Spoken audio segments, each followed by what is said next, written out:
Actually என்னோடய friends எல்லோரும் கேட்டாங்க we're gonna make up a diet chicken recipe அப்படின்னு. So soon we'll do that. இன்றைக்கி சிக்கன் breast வாங்கணும். It's just a few 200 grams of chicken breast.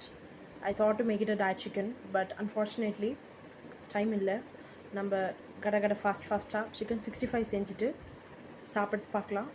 65க்கு என்னென்ன just masalas, few masalas, I had few masalas like garam masala, chicken 65 masala, that's kebab masala, ginger garlic paste add பண்ணியிருக்கேன். எல்லாம் ஒரு mixer பண்ணி வச்சுருக்கோம்.